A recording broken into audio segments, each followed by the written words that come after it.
All right, so today we're diving into chaplain interviews.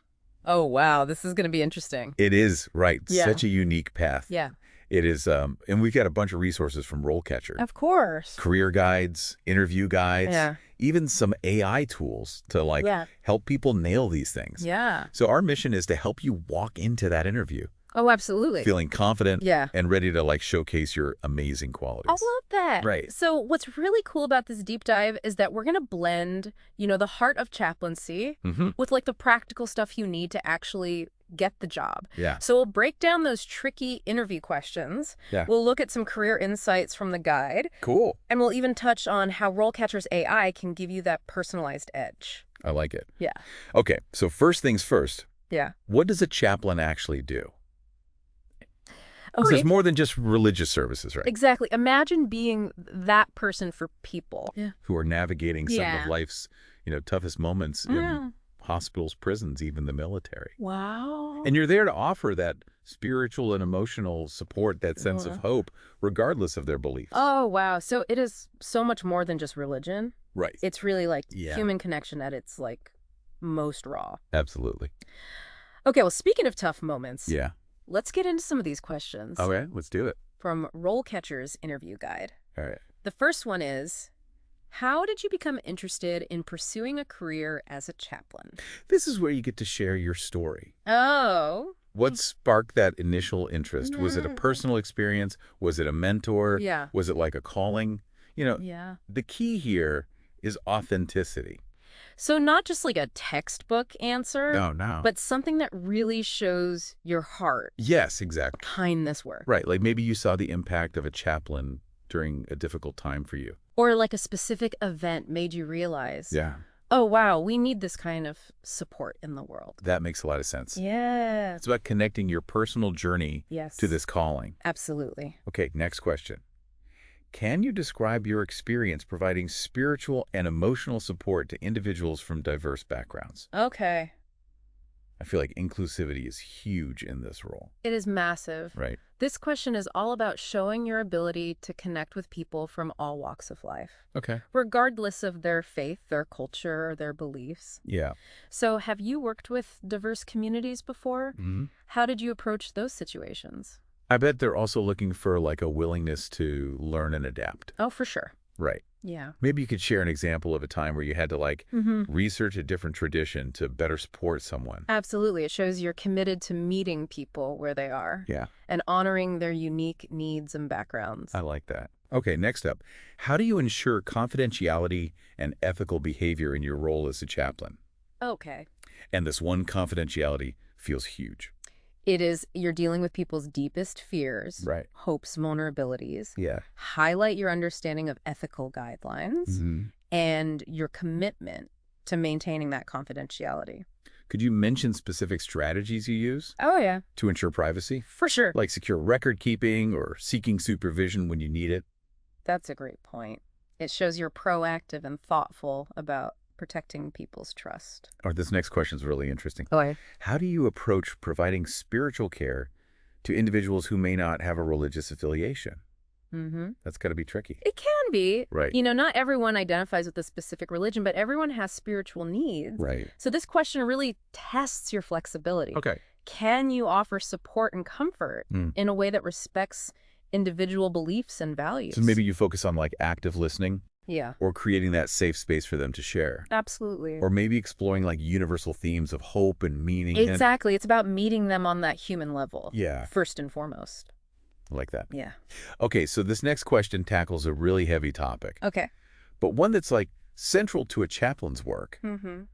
How do you approach providing support to individuals who are experiencing spiritual distress? That's a big one. Yeah, this feels like a situation where your ability to read people and their emotions would be so crucial. Oh, it's essential. Right.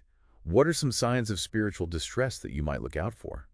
Well, it can manifest in many ways. Okay. Questioning one's beliefs, feeling lost or disillusioned, Right. even experiencing anger or despair. Wow. Okay. It's really about recognizing those signs and Yeah. responding with compassion and sensitivity. So how do you help someone navigate those feelings without imposing your own beliefs or Right. solutions? Yeah. You offer compassionate listening. You validate their experience, Mhm. and maybe you help them explore their spiritual needs Yeah. and resources. Okay. Sometimes just having someone acknowledge their pain without judgment Yeah. can be incredibly powerful. I can imagine that. Yeah. Okay, let's tackle end-of-life decisions. Right. Another really sensitive area. The question is, how do you approach providing support to individuals who are facing end-of-life decisions? This is where respect for individual autonomy is crucial. Right. You're not there to impose your own beliefs, Right. but to provide support and guidance as they make these incredibly personal choices. It sounds like active listening is key here. It is. Right. Yeah, And being comfortable with silence. absolutely. Just allowing space for them to process Yeah, their thoughts and feelings. exactly. You might also gently help them explore their spiritual beliefs about death and dying. Okay. Or you could connect them with resources that align with their values. I like that. And finally, we come to grief and loss. Okay. A universal experience It is. that often brings people to seek spiritual guidance. The question is, how do you approach providing support to individuals who are experiencing grief and loss? You're walking alongside someone, navigating one of life's most profound and painful experiences. It is. There's no rushing the process. There are no quick fixes. So no platitudes, just genuine empathy and a willingness to be present with their pain. Exactly. You acknowledge their loss, you validate their feelings, and you offer a compassionate presence without trying to fix or minimize their experience. And if they're open to it, you might suggest resources like grief support groups or counseling services. Right. But always respecting their pace and honoring their unique grieving process. You know, going through these questions has really shown me the depth and complexity of a chaplain's role. Oh, it's incredible, isn't it? It's not just about religious knowledge. It's about human connection, empathy, and a genuine desire to serve others in their most vulnerable moments. It is, and that brings us to an interesting point. Okay. While these qualities are essential, you also need to showcase, your practical experience and skills in the interview. Right. Yeah. You are a trained professional. Yes. You're often working within a healthcare team. Absolutely. Alongside doctors, nurses, social workers. You're not just there to be a comforting presence. Right. You're there to provide expert spiritual care. Precisely. And that leads to another common question. Okay. Can you describe your experience working in a multidisciplinary healthcare team? With this one, I imagine they're looking for examples of your collaboration skills. Yes. Maybe your communication style and understanding of how teamwork contributes to holistic care. Holistic care. Exactly. Think about specific examples where you collaborated effectively. Okay. Like participating in case conferences. Advocating for patients' spiritual needs. Yeah. Or coordinating care with other providers. Oh, I love that. Yeah. It shows you're not just working in isolation, but as a valuable member of this larger care team. Exactly. This is all so helpful in understanding the types of questions that you might encounter. But let's shift gears for a moment and talk about how RoleCatcher can take your preparation to the next level beyond just knowing the questions. That's where their AI comes in. It's like having a secret weapon for crafting compelling and authentic answers. I'm intrigued. How does it work? Well, imagine this. You upload a specific job description to RoleCatcher. Okay. And their AI analyzes it, identifying the key skills and qualifications that the employer is looking for. So it's like a digital detective. Yes. Uncovering these hidden clues Exactly. within the job description. And then it gets really cool. Okay. It helps you tailor your resume, your cover letter, and even your interview answers to highlight those specific strengths. So it's not just generic advice. No. It's targeted guidance. Targeted and personalized. Based on the actual job that you're applying for. It's a personalized roadmap for your interview prep. That's incredible. Yeah. It's like having a virtual interview coach. Right. But without the big price tag. And speaking of valuable resources. Okay. Don't forget to check out their career guide for chaplains. Got it. It's packed with insights on career paths, certifications, and networking opportunities. Okay, cool. Before we move on, what stands out to you from all these interview questions? What should someone really focus on when preparing? Yeah. For me, it's the emphasis on authenticity Okay. and the ability to connect with people on a human level, regardless of their beliefs. That's so true. It's not about preaching Nope. or having all the answers. Nope. It's about being a compassionate presence Yes. and a skilled listener. Exactly. And remember, RoleCatcher's AI can help you showcase those qualities effectively Right. by tailoring your responses to each specific employer. I'm excited to unpack that more. Yeah, me too. We've only just scratched the surface I know, right? of what it takes to thrive as a chaplain. We've got a lot more to uncover. We do. Welcome back. We're still deep in the world of chaplaincy interviews, but before we get back to the questions, I'm curious, what kind of setting do you see yourself in, like hospitals or the military? Ooh, that's a great question. It's amazing how diverse those settings can be. Mm-hmm. And it makes me wonder, how does RoleCatcher's AI actually help tailor my answers for a specific job? You mentioned it analyzes job descriptions, right? It does. Imagine uploading a job description for, say, a hospital chaplain. Yeah. The AI would then pinpoint the keywords and phrases like crisis intervention or end-of-life care that reveal what skills they're prioritizing. So it's not just giving me general advice. No. It's actually understanding what that specific hospital is looking for. Precisely then, it suggests ways to weave those keywords into your resume and cover letter, Okay. making sure you're speaking their language. That makes sense for the written stuff. Yeah. But what about the interview itself? The AI can actually help you craft your answers to common interview questions. Really? Let's say that hospital really emphasized experience with diverse faiths. Okay. The AI might suggest you highlight a time you research a patient's religious practices to provide sensitive care. So it's not just about what you say, Right. but making sure it aligns with what they're looking for. Right. And even cooler, some versions of RoleCatcher let you record practice answers. Wow. The AI analyzes your delivery, Oh, pointing right. out if you're, say, talking too fast or using filler words. So it's like having a personal coach. It is like having a coach in your pocket. But back to the content. Yes. In the career guide, RoleCatcher talks about clinical pastoral education. Right. What exactly is that? Think of it like a residency for chaplains. It's intensive training, often in hospitals, where you apply your knowledge in real-life situations under supervision. So it's hands-on dealing with actual patients and families. Exactly. And it's highly respected in the field and can give you a real edge in the job market. Got it. Now, let's get back to those interview questions. Yep. We left off talking about supporting those experiencing grief and loss. Right. A related question might be, have you ever had to provide spiritual care to someone who is angry at God? Well, that's a tough one. It is. I imagine anger is a common reaction to loss or hardship. It is, and it can be challenging to navigate those emotions without feeling like you need to defend or explain God's actions. Right. The key here is to create a safe space for them to express those raw feelings. So validating their anger and allowing them to process it without judgment. Exactly. You might Yeah. say something like, it's understandable to feel angry in a situation like this. Okay. Would you like to talk more about what's making you feel that way? That's a great approach. It- It shows empathy and opens the door for a deeper conversation. Right. And remember, you don't have to have all the answers or offer theological explanations. Mm-hmm. Sometimes just listening with compassion is the most powerful thing you can do. Okay, let's move on to another challenging question. Yeah, right. How do you handle a situation where a patient or family member requests a religious practice that conflicts with your own beliefs? This question assesses your respect for diverse beliefs and your ability to prioritize the needs of those you serve. Okay. Remember, your role is to provide support and comfort, not to impose your own beliefs. So even if you disagree with their request, you'd still try to honor their wishes. Within ethical and legal boundaries, yes. Okay.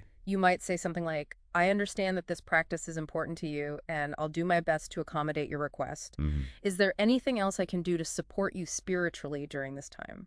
That's a great way to acknowledge their request Right. while also leaving space for a broader conversation about Mhm. their spiritual needs. And if their request goes against your ethical guidelines or institutional policies, you can explain those limitations respectfully Okay. and offer alternative ways to support them. Okay, now for a question that often stumps people. Oh, wait, what is it? What are your greatest strengths and weaknesses as a chaplain?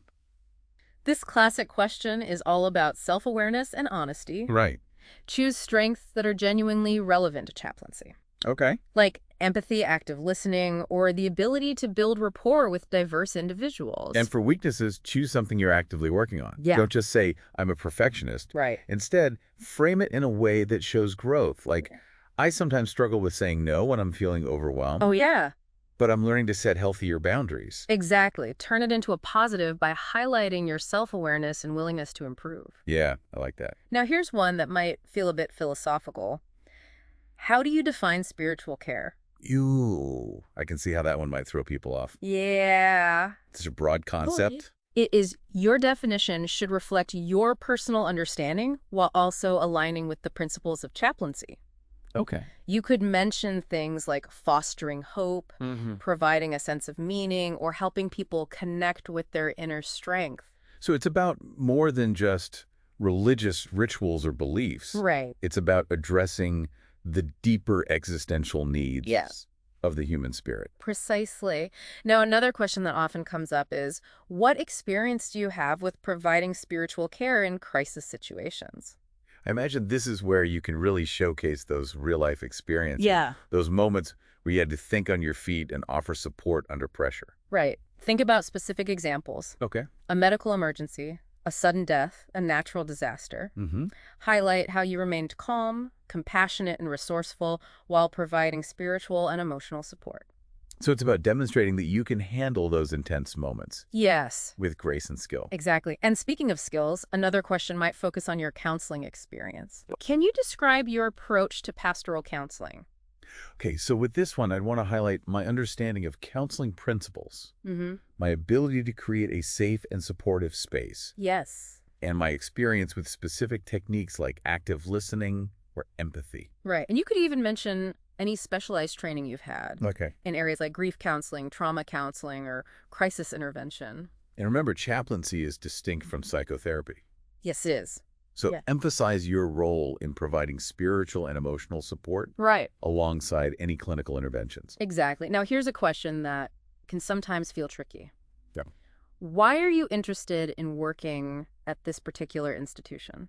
Oh, this is where you need to do your homework. Yes, you You do. need to show that you understand their mission, Yeah. their values, and the specific population they serve. Right. If it's a hospital, maybe you're drawn to their commitment to holistic care or their specific patient population. Research their website, read their mission statement, Okay. and identify what resonates with you. It's about showcasing that you're not just applying to any chaplaincy job, Right. but that you're genuinely interested in working at that specific place. Exactly. Authenticity is key. Okay.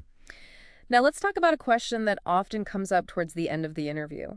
Mhm. Do you have any questions for us? This is your chance to show your engagement and genuine interest. Ew. Don't just say, no, I think you've covered everything. Right. Prepare thoughtful questions that demonstrate your knowledge of the institution and your desire to learn more. Well, maybe ask about their specific approach to spiritual care, Oh, yeah. their professional development opportunities for chaplains, or even their interfaith initiatives. Those are great examples. It shows you're thinking ahead and considering your potential growth within their organization. Wow, we've covered a lot of ground with these interview questions. We have. I'm starting to feel a lot more confident about tackling them. Me too. And remember, practice makes perfect. Yeah. The more you familiarize yourself with these questions and rehearse your answers, the smoother and more confident you'll feel during the actual interview. And don't forget, RoleCatcher's AI can give you that extra boost by tailoring your responses and providing feedback on your delivery. Exactly. It's like having a personal coach in your pocket.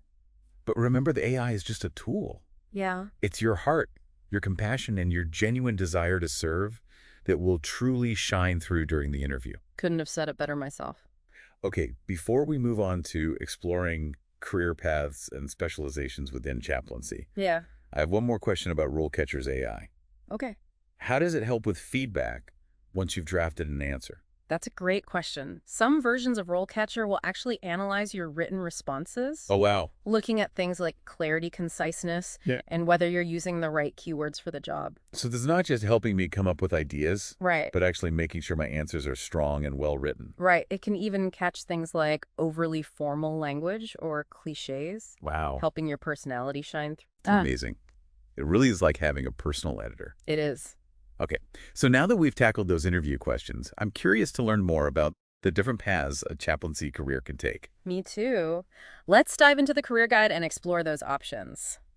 Welcome back. We've been navigating those tricky chaplaincy interview questions, but now it's time to zoom out and look at the bigger picture, your potential career path.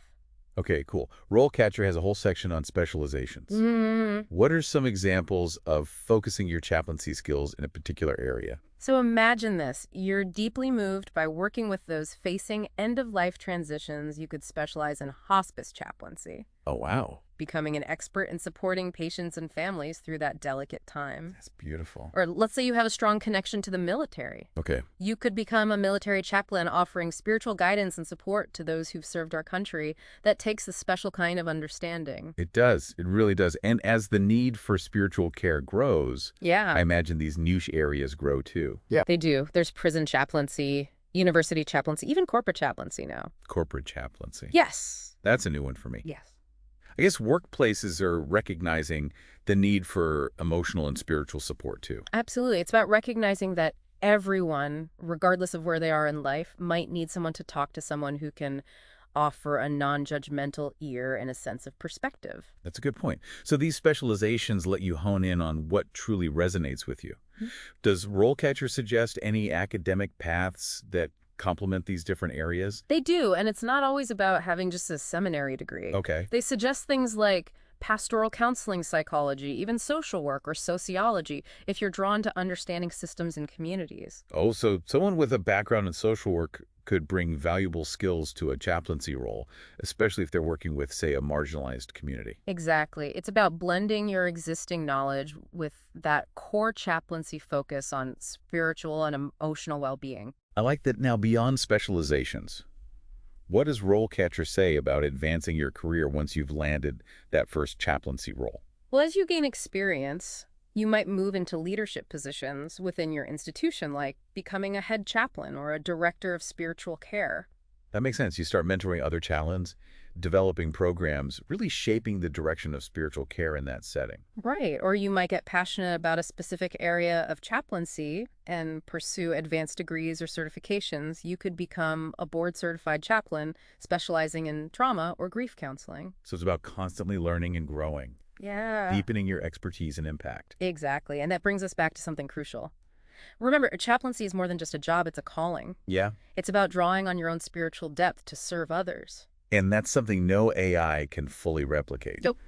But what it can do is help us present our best selves in the interview process. Right. RoleCatcher's tools are like having a personalized guide helping us tailor our message and showcase our authentic selves. Well, this deep dive has certainly equipped me with a better understanding of chaplaincy, from those tough interview questions to the potential career paths. Me too. It's been a journey of discovering not just the practicalities, but the heart of this incredibly meaningful work. I think what sticks with me is the focus on human connection, that ability to offer comfort and presence, even when there are no easy answers. That's the essence of chaplaincy, isn't it?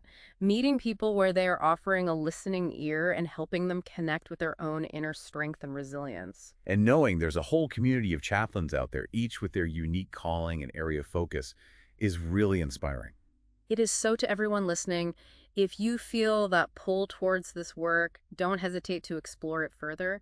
The world needs your compassion, your empathy, and your willingness to walk alongside others on their spiritual journeys. This has been the deep dive, and we hope it's given you the insights and confidence to navigate the world of chaplaincy. Until next time, keep seeking, keep serving, and keep diving deep into the mysteries and marvels of the human spirit.